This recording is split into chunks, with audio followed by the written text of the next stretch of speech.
Olá, sejam muito bem-vindos a mais essa entrevista para o Boca do Céu 2022. Hoje nós vamos ter uma convidada muito especial também, que é Josi Maria Correia. E ela tem um currículo imenso, ela é contadora de histórias, ela é atriz, ela é compositora, cordelista, arte educadora, produtora cultural, pesquisadora da cultura popular brasileira. Esse percurso da Josi é impressionante pela incrível quantidade de projetos importantes que ela ou encabeçou ou participou com destaque, principalmente quando a gente pensa que uma boa parte dessas construções já criaram pontes, né, que cruzaram o oceano. Então vamos lá, uma listinha: Catirinas, Mnemosine, Festival Cordão de Histórias, Escola de Narradores, Trovadoras Itinerantes, Mirabilia, Leituras de Mundo, Rádio Trovadoras, Revista Lugartivistas. Então, seja muito bem-vinda, Josi, para a nossa conversa. E eu queria começar te perguntando, afinal, você é uma artista brasileira que vive em Portugal, e eu queria saber de você como é ser uma artista da palavra e com essa sua base, né, da palavra cantada, num país que fala a mesma língua, né, do seu país de origem, a mesma língua nossa, mas que possui uma melodia totalmente diferente, né, do que a gente está acostumado. Como que é isso? É verdade, Sandra, obrigada ao Boca do Céu, é sempre uma alegria enorme estar aqui nesse evento que é tão importante para o movimento de narração oral do Brasil, que influenciou muito o meu trabalho, inclusive desses projetos todos aí que a Sandra falou. Foi um dos primeiros eventos que eu participei, tive o prazer de participar como convidada, né? Logo nas primeiras edições do Boca do Céu, então muito obrigado pelo convite. Mesmo do outro lado do mar, a gente se faz presente com muito carinho. Olha só, Sandra, essa pergunta é boa, porque realmente, apesar de nós falarmos a mesma língua, né, os países lusófonos, eles têm realmente melodias diferentes. Então, o Brasil tem a sua melodia, o seu sotaque peculiar, que já é um país de tamanho, de proporção continental, e que a gente tem tantos sotaques dentro do próprio Brasil, né? E os países africanos, por exemplo, de língua portuguesa, cada um tem uma sonoridade que é muito, muito agradável de ouvir. Aqui em Portugal, a gente ouve muito esses sotaques também do povo africano, que é uma delícia de ouvir. Então, viver fora do Brasil, estar em Portugal, é sempre uma alegria. Eu acho que nós brasileiros somos muito privilegiados, porque a gente é muito bem recebido. Eu sinto que as pessoas gostam desse jeito de ser, dessa cadência, dessa melodia que a nossa fala tem, não só do Nordeste, no meu caso, quando eu começo a contar os contos de tradição, vem logo o sotaque mais carregado de minha avó, né? E é sempre uma delícia essa troca. Agora, realmente, há diferenças. Eu penso que o povo português, eles são um pouco mais racionais e eles são muito literais, né? Então, por exemplo, quando nós dizemos assim, todo mundo vai estar assistindo Boca do Céu. Eles falam toda a gente, porque todo mundo é demais, né? Então eles realmente conseguem ser bem literais. Mas é um povo extremamente generoso e extremamente honesto, né? Um dos povos assim mais honestos, um dos países mais seguros para se viver. E eu tive essa alegria de atravessar o oceano e receber amigos que me abriram muitas portas para contar as histórias do Brasil e para identificar também as nossas culturas, o que nos liga. Né? Então, esse ano, a gente, por exemplo, eu estava a falar da residência artística da Escola de Narradores, a gente vai trazer os alunos do Brasil para a região do Alentejo, em Portugal, para vivenciar o repentismo português. Isso, falando dessa trajetória que o Boca do Céu traz esse ano, fazendo uma homenagem ao mundo lusófono, né?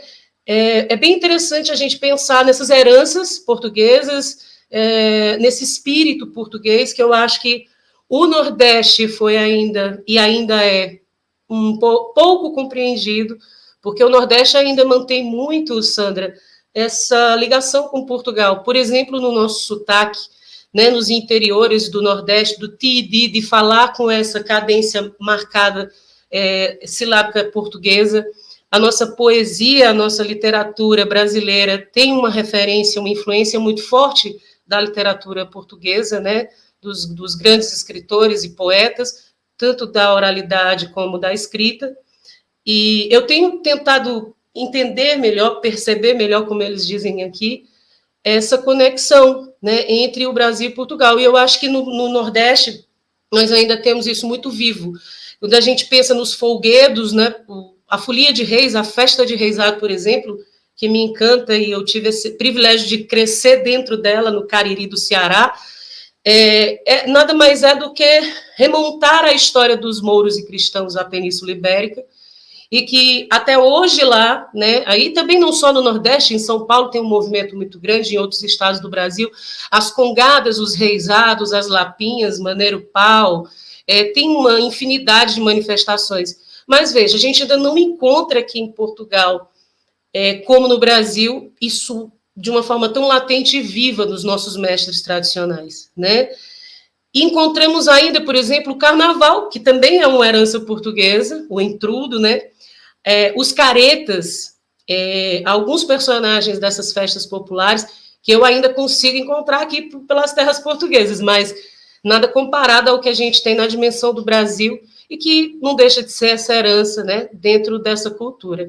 Então, existem diferenças linguísticas também, de métrica, quando se fala de poesia de cordel, por exemplo. A gente encontra aqui sextilhas, décimas, os estilos, as regras do cordel, como tem no Nordeste, mas claro que tudo que chega no Brasil se ressignifica, né? Porque a gente tem ali uma ebulição de culturas que nos compõem. Então, com certeza, eu particularmente considero o cordel brasileiro muito único. É um cordel realmente brasileiro, ainda que não deixe de ter essas influências portuguesas. Então, eu quis trazer um pouco isso para falar dessas diferenças de se estar num país com a mesma língua, que é muito diferente, né? Porque não é só a língua. O que eu acho que nos une até hoje ainda é essa ligação com a nossa poesia, com a nossa palavra viva, que vem da oralidade e vai até a escrita, tanto do lado de cá como do lado daí, do Oceano Atlântico. É isso. E aí, aproveitando, né, que nós estamos nesse assunto de como é que é o cenário, como que é ser narradora em Portugal? Como é o restante do cenário, a estrutura de trabalho seu aí? Como é que é andar por Portugal contando história? Qual é a diferença de andar pelo Brasil contando história? Boa pergunta, Sandra. Assim, Portugal tem um fator muito positivo em relação à narração oral, assim como o Brasil tem um outro fator muito positivo que não tem aqui em Portugal. Então, cada um tem o seu forte, né? Vamos dizer assim. O que eu sinto como narradora, do lado de cá, é que a estrutura de bibliotecas, a rede de bibliotecas públicas do país inteiro em Portugal é fantástica. É um trabalho assim dos técnicos, dos bibliotecários, todas as pessoas envolvidas com livro-leitura, mediação leitora, é um trabalho exemplar, né? E que, por isso mesmo, existe uma estrutura para contratar contadores de histórias que é mais do que 50%, vamos dizer, uns 80% do que se produz de programação de festivais, de sessões de contos fixas, continuadas, de formações para contadores de histórias, tudo isso está muito atrelado à rede de bibliotecas do país, né? Porque os recursos vêm também através das bibliotecas, nesse caso. Por outro lado, o Brasil, ele tem um movimento, nós aí sempre trabalhando com, eu acho que as ONGs, de uma forma geral, as instituições de cultura do Brasil, elas sempre foram parceiras do governo, porque o governo talvez não consiga dar conta de tanta coisa, né? E eu acho que nós, enquanto ONGs, fizemos muito por nossa cultura e pelas políticas públicas, né, no nosso país. Então, aqui ainda está um pouco mais lento a questão de política pública para narração oral, para performance narradora. Os festivais existem vários, estão se fortalecendo a cada ano, e um dos mais antigos que me chamou a atenção e que me fez muito querer vir para Portugal foi o Palavras Andarilhas, da grande Cristina Taclin. Não é uma narradora gigante e uma pessoa incrível, muito, muito generosa, foi bem uma madrinha que nós tivemos aqui, também que nos abriu muitas portas, e a gente conseguiu participar desse festival tão bonito que foi Palavras Andarilhas. Depois, durante a pandemia, teve uma pausa, mas deve estar voltando já esse ano, no período de agosto, o Palavras Andarilhas. E a partir daí, o que eu sei, entrevistando também esses amigos narradores, esses programadores de festivais daqui, é que o movimento ele já existe também há algumas décadas, como no Brasil a partir da década de 80, mas aqui sempre foi muito atrelado às bibliotecas, né? O próprio Palavras Andarilhas é um projeto da Biblioteca Municipal de Beja. Então, o que eu quero dizer? Pesando assim os dois lados, aqui no Brasil a gente conseguiu expandir as políticas públicas, levando a narração oral para centros culturais, para casas de cultura, para teatros, né? E até menos, muito menos para as bibliotecas. Por outro lado, eu sinto muita falta disso aqui, que a gente pudesse expandir mais a narração oral em teatros, em outros centros de cultura de Portugal, o que ainda não acontece.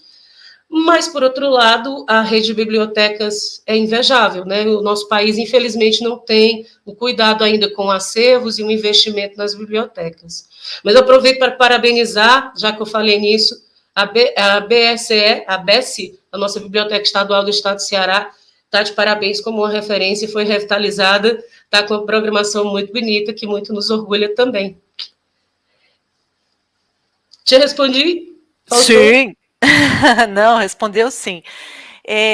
Então, e ainda falando, né, desses... Então, falamos aí um pouquinho do cenário.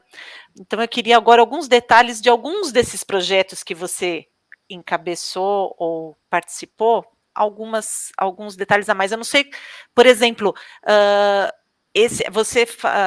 eu vi você falando na Escola de Narradores, numa gravação que foi feita, acho que para uma retrospectiva da escola, e eu vi você falando a respeito, deixa eu até olhar as palavras exatas que você usou. Você falou, os sentidos são aguçados e complementando a intuição narradora. Eu queria que você falasse um pouco mais sobre isso. Como que é essa intuição narradora? O que você está chamando de intuição narradora?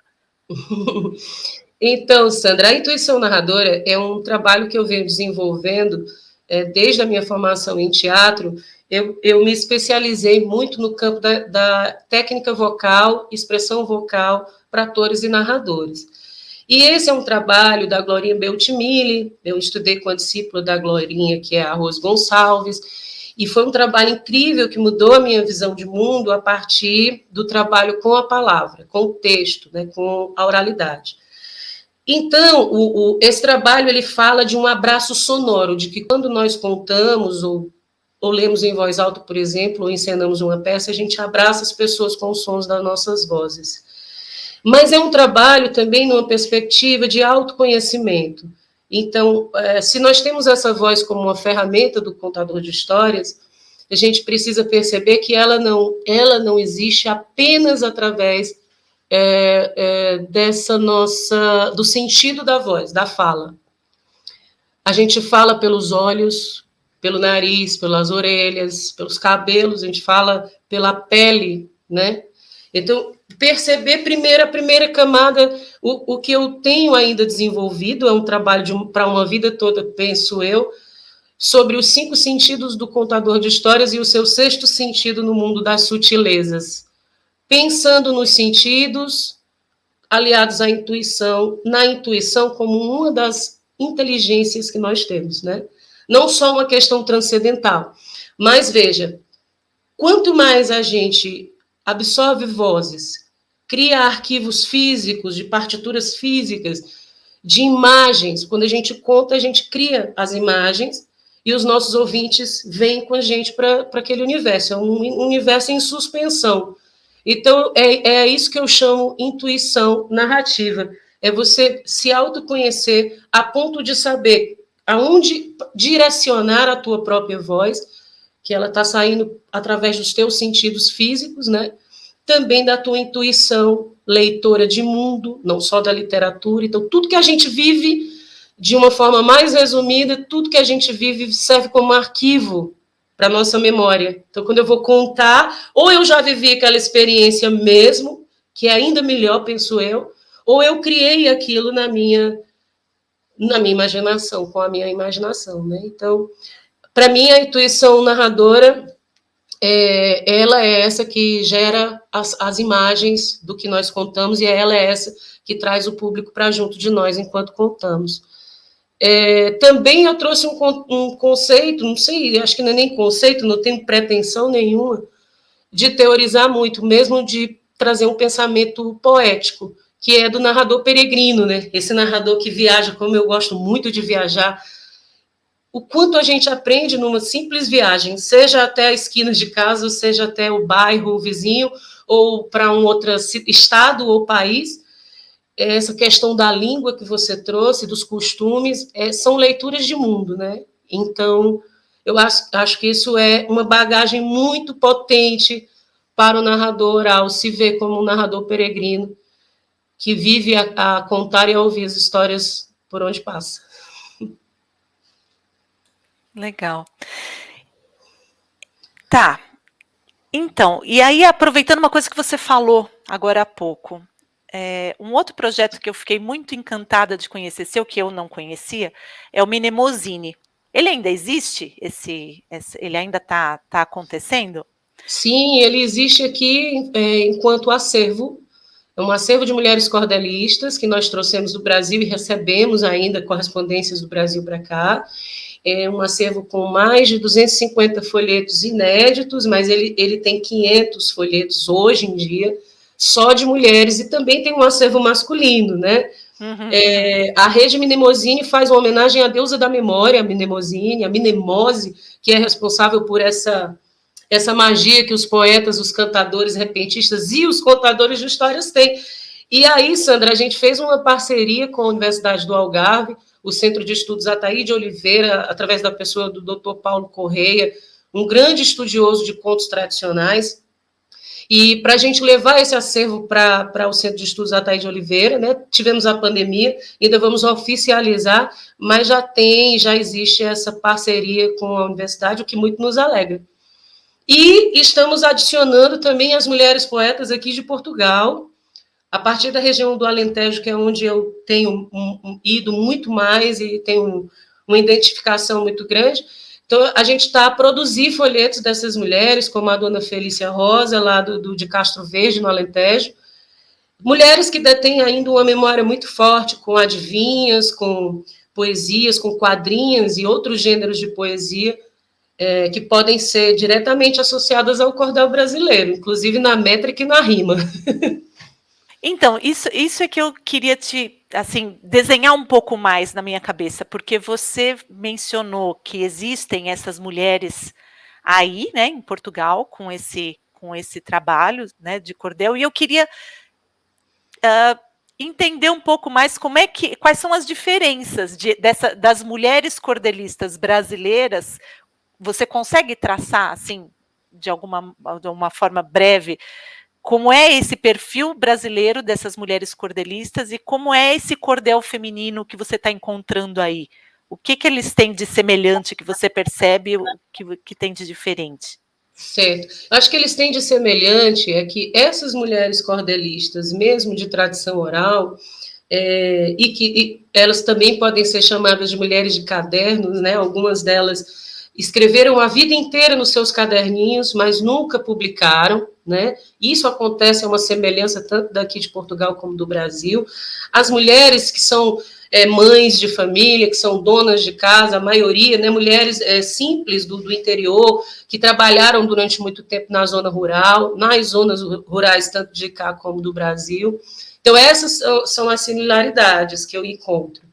E mesmo uma vida muito parecida, uma mulher que tem 3 turnos de trabalho, que sai da roça, que cuida do filho, que faz o jantar, que arruma a casa, mas que tem tempo para escrever poesia, né? Então, a gente viveu muitos anos também com essas vozes, de certa forma, excluídas ou bloqueadas, assim, sempre era uma manifestação dentro de um grupo mais masculino, né? Tanto para as poetas e poetisas, eu prefiro chamar poeta para todos, que eu gosto dessa palavra, e também os repentistas.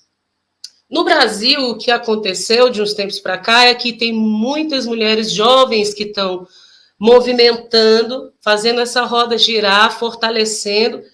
Além da Rede Mnemosine, a partir daí vieram muitas outras movimentos maravilhosos, né?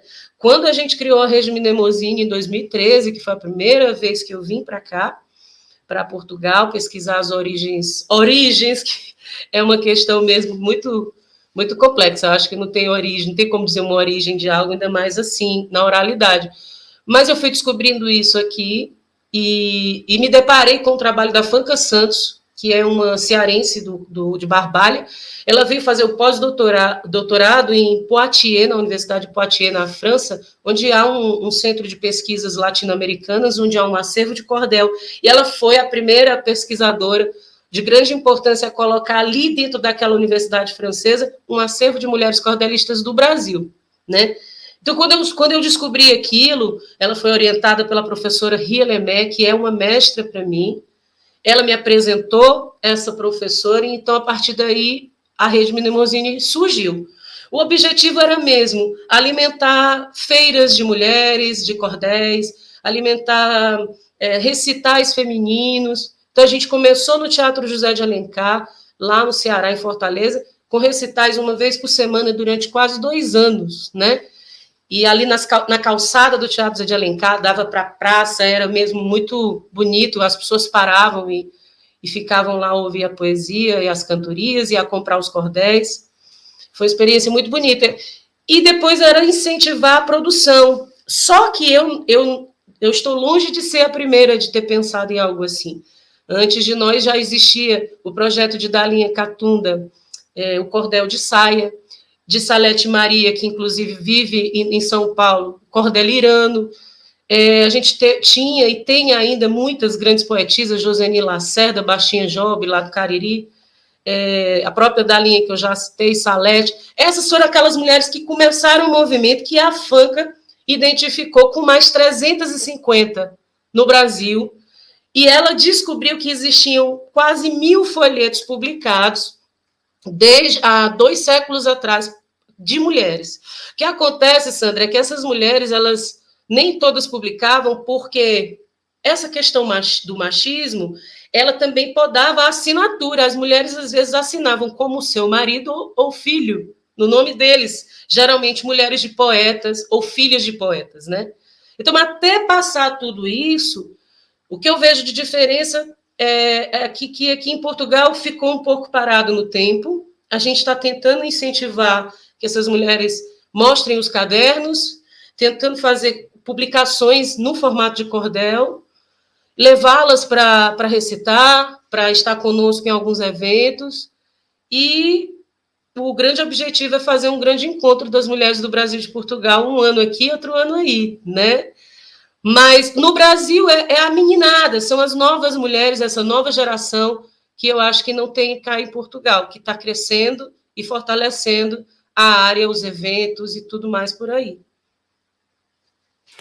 Legal, muito legal, muito legal. E escuta, aproveitando, né, mais uma coisinha. E a Rádio Trovadoras, como é que é isso aí? Menina, pois é, eu tenho uma coisa que às vezes eu sonho com coisas, né? Aí eu tento materializar aquilo. A rádio, antes desse negócio de podcast, tudo, em 2018 ainda, eu pensei, poxa, a gente podia ter uma rádio só de narração oral.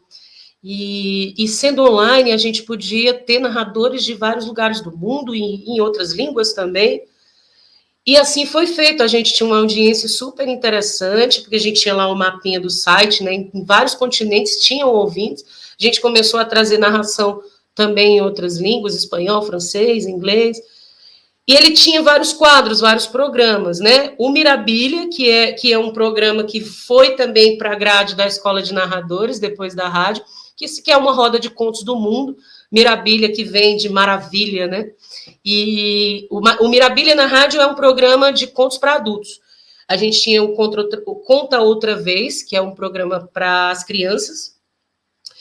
O programa de entrevista Astrolábio, entrevistas e curiosidades, que inclusive a gente teve essa discussão com a Regina Machado, narradores e programadores do Brasil e de Portugal, para falar sobre esse grande movimento nos dois países, né?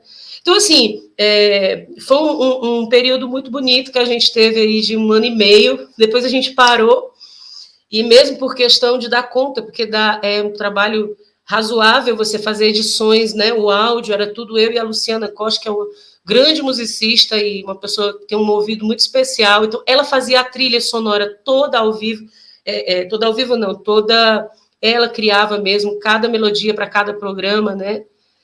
E lá tem o programa da Rede Minemozinho. Então, eu convido a todos que ainda está no ar, a Rádio Trovadoras, no Wixsite, se procura no Google, facilmente é encontrado. E pronto, a gente pretende, quem sabe, um dia ainda voltar com algumas ações da rádio. Olha, Sandra, eu queria complementar uma coisa, pode ser? Só a segunda pergunta que tu fizeste, que eu queria só dizer essa relação entre Brasil e Portugal, né? Que eu citei agora na rádio, programa na rádio. Uma coisa que eu não queria deixar de dizer é o seguinte: Portugal é um país muito pequenino, né? Você consegue ir de norte a sul, do Algarve ao norte, em 8 horas. É mais ou menos a extensão de Fortaleza para o Cariri, dentro do estado do Ceará, né? A Bahia é do tamanho da França, ou seja, a gente é grande mesmo, mas o que eu acho bonito é que Portugal, ele é um país pequenino, mas ele é um país muito diverso. Ele é um país muito rico, tanto de pessoas, como você consegue ter, dentro desse país, várias paisagens. Então, a gente tem desde gelo, desde neve na Serra da Estrela, até o extremo calor no Algarve, como no Nordeste, 40 graus no verão, né? Então, eu acho que essa diversidade também alimenta muitas histórias, o cancioneiro muito rico, sotaques muito diversos dentro de Portugal, como acontece no Brasil. Se você vai para o sul, é um sotaque, para o norte é outro, no Alentejo é outro, nos Açores e na Ilha da Madeira é completamente diferente. Olha, quando você chega aqui, muito brasileiro não consegue entender o português lisboeta, por exemplo.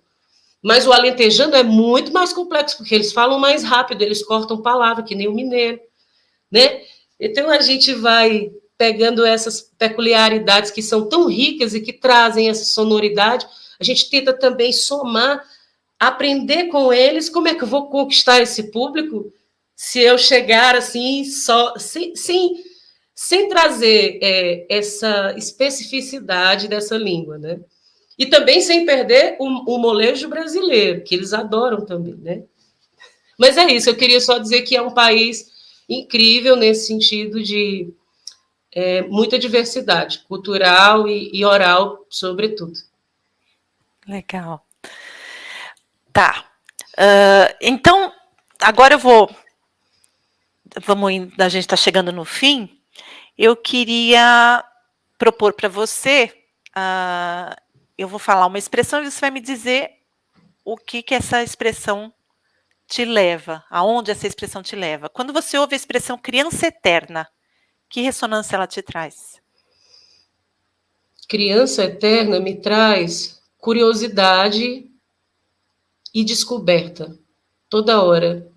Eu acho que as crianças trazem esse ensinamento para a gente, né? A gente vai crescendo, envelhecendo, achando que já sabe das coisas e que já não interessa os lugares que a gente passou, mas sempre tem algo novo para observar. E tem um texto, Sandra, do Otto Lara Rezende, que se chama Vista Cansada. Eu sempre uso esse texto nas minhas primeiras aulas, primeiro dia de aula, sempre com ele. E ele fala: a criança vê o que de tão visto ninguém vê, tem os olhos atentos e limpos para o espetáculo do mundo. Então, eu acho que é um pouco isso. Se a gente conseguir manter esse olhar, a gente vai ser muito mais feliz, não é? Um olhar sempre curioso e descobrindo uma coisa nova, mesmo onde a gente acha que não tem. O novo sempre, né? O renovado, né? Renovado. Pois é, e então, por que isso? Porque uma das coisas que está assim interessando muito ao Boca nessa edição é essa no mundo inteiro, nas diversas tradições, como é que surge a figura da criança divina, né? As histórias da criança divina, em todos os lugares. Então, aqui no Brasil, a gente tem uma porção de canções e de coisas, né, de histórias que são relacionadas principalmente ao menino Jesus, né? A gente tem muito dessas coisas aqui, mas e eu queria saber se tem alguma que você conhece daí de Portugal ou daqui que seja assim particularmente querida para você. Então, eu acho que Portugal também tem muito essa questão da fé, da religiosidade, né? Quando eu falei assim, essa semelhança com o Nordeste, as nossas festas juninas, por exemplo, né, são festas de santos, santos cristãos, católicos, e inclusive um dos mais famosos, o Santo Casamenteiro Santo Antônio, nasceu aqui em Lisboa, né? E faleceu em Pádua, na Itália, mas tem uma conexão muito forte com o Brasil. Aqui as festas juninas, por exemplo, elas têm muitas quadrinhas, né? E tem muita a ligação também com o menino Deus que o santo carrega, que as mulheres, quando fazem simpatia, eu conto aqui várias histórias do Nordeste, e elas adoram quando eu conto história de Santo Antônio, né? Obviamente que é o santo deles. Então eu falo, olha, as simpatias das mulheres brasileiras são muito audaciosas, os portugueses são mais tranquilos, né? Mas, olha, menina, as mulheres brasileiras têm uma simpatia, Sandra, não sei se tu sabe, que você pega o menino Jesus do braço, bota o menino Jesus no braço do santo, tira o menino Jesus do braço, bota o menino Jesus no braço, é uma confusão. As mulheres só devolvem o menino se o santo arranjar um marido. Né? Aí, olha, esse santo ele é o mais traumatizado que existe nesse Olimpo cristão, porque as mulheres lá em Barbalha, no Ceará, por exemplo, a grande festa de Santo Antônio de Barbalha, elas viram o santo de ponta cabeça dentro de um copo d'água para afogar o santo, Sandra. Veja bem, minha amiga. E só tira se arranjar esse marido. Então, existem muitas histórias que têm essa conexão da fé e também eu acho que você cresce, né, a criança nessas situações da oralidade relacionada à fé, a gente já cresce com isso. Eu cresci com o padre Cícero lá dentro de casa, né? Quem era esse homem que obrava milagres? Então, e isso tudo acaba compondo a imaginação. E quando tu fala da criança, esse olhar curioso de descoberta, esse olhar sagrado sobre as coisas, acho que a gente podia dizer, como o Otto Lara Rezende cita no texto Vista Cansada, que a criança tem os olhos atentos e limpos e para o espetáculo do mundo, e talvez por isso ela seja sagrada, porque ela está sempre se renovando.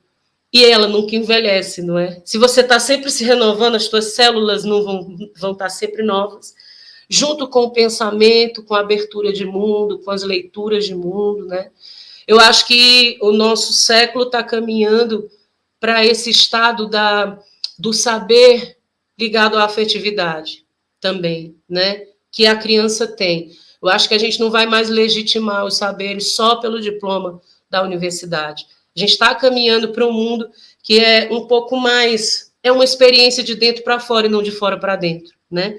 Então, como diz a minha mestra Ria, a Ria Lemé, o pesquisador orgânico, a pessoa que está dentro da coisa, né? Eu falar sobre cordel como cordelista é diferente de eu falar com distanciamento científico. E ela também acredita que isso vai ser o próximo movimento do século, com a descoberta e o reconhecimento desses saberes de dentro para fora, como é a criança na nossa vida, né? E que mundo será esse, né? Que delícia o dia. Pois é, então, para encerrar, eu queria fazer com você uma pergunta, parafraseando o Guimarães Rosa. Se a gente pode dizer, né, parafraseando o Guimarães, que todo ser humano tem o seu lugar e a sua tarefa. Qual que é o seu lugar e a sua tarefa? Ai, Sandra, isso não é uma pergunta muito fácil, mas eu vou tentar responder até de uma forma mais curta, porque eu acho que o simples não é fácil, né? Eu acho que o meu lugar de mundo é onde eu estiver, porque eu sou uma pessoa muito nômade e eu sempre construo as minhas raízes e me reconecto com elas. Eu acho que elas estão por debaixo da terra, atravessam os oceanos, e eu nunca vou estar fora do Brasil e do Ceará, eu tenho sempre conectado ali de alguma maneira. Mas também estou fazendo assim umas conexões, uns acordoamentos, como a gente diz, também na terra que eu piso, com muito respeito em cada lugar que eu piso, né? Então, eu acho que o meu lugar de mundo é onde eu estiver, e o que eu pretendo mesmo é levar a arte para as pessoas, porque para mim a arte, ela cura, ela transforma e liberta. Então, eu acho que é isso, é por isso que eu busco estar nesse lugar de mundo nômade, tentando fazer o que eu acho que pode contribuir para o outro e também para mim mesma, né? Porque aí eu estou sempre me autoconhecendo um pouco mais.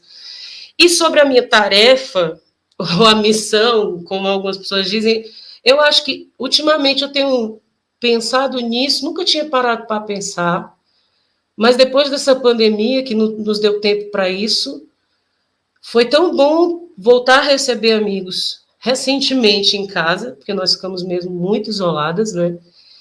E aí eu fiz questão assim, tá vindo um amigo do Brasil, a outra que está na França, mas que vai passar no mesmo período, o outro que é artista plástico, que está estudando em Évora, maravilhoso, meus amigos, meu Deus, como são talentosos. E eu disse, eu quero fazer um encontro dessas pessoas que eu quero tanto bem, que eu aprendo tanto com elas, eu queria ver como era esse encontro. Então eu acho, Sandra, que a minha tarefa, eu estou pensando nesses dias, que talvez seja unir pessoas. Você imagina, a escola de narradores no período da pandemia aconteceu com 45 profissionais envolvidos nos primeiros anos. Esse ano nós temos 3 níveis de formação, que são 3 etapas, a última etapa com as 2 residências.